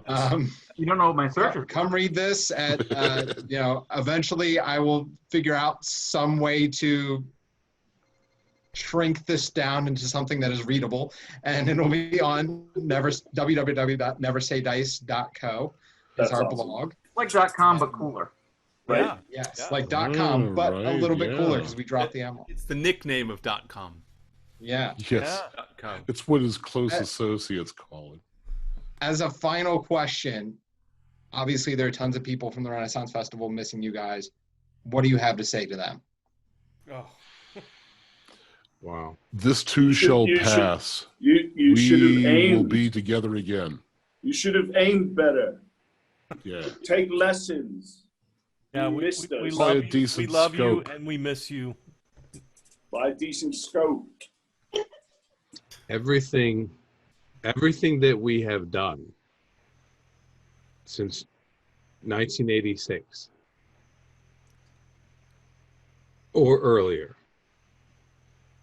has been at the permission and the behest of the people that make us what we are. Yeah. Otherwise, we're just 5 guys hanging out, right? And you know, one-upsmanship on each other. But with an audience, with a fan base, with people that really actually care. The enablers. Enablers. We're able to actually create something that has a resonance. Yeah. So to everybody that can't see us this year, to everybody that misses us, we miss you too. Yeah, we miss you just as much. Fucking miss you too. No. Every bit of love that you've given us over the years has been stockpiled, and that's what's getting us through. Mm. So just please I'm remember, on we're crack. there. And when we come back, it's going to be insane. Yep. Insane. Just watch. When you're going I'm through excited hell, too, keep and I'm going. I'm sure everyone else is as well. Again, thank you guys so much. This has been a blast. I'm sure you've heard my wife laugh and still hear her laughing her head off next to me. I couldn't be more thankful for you guys joining me tonight. Thanks, guys. Thank you. It's our pleasure. Yeah. Cheers. Mazel tov. Andy, Bugs, to you.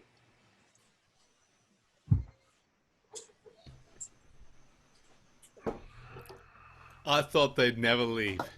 They're still here. They're still Ah, here. fuck. Out of this. Oh, Hey, Probably stop recording. That's Stubby, Well, Yeah. what's the key my mouse isn't working. to Polish humor? Ask me.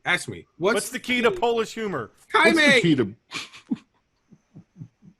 What's the Timing. But what's the Timing? key? But I want to ask you what the key was. But I haven't been. Timing.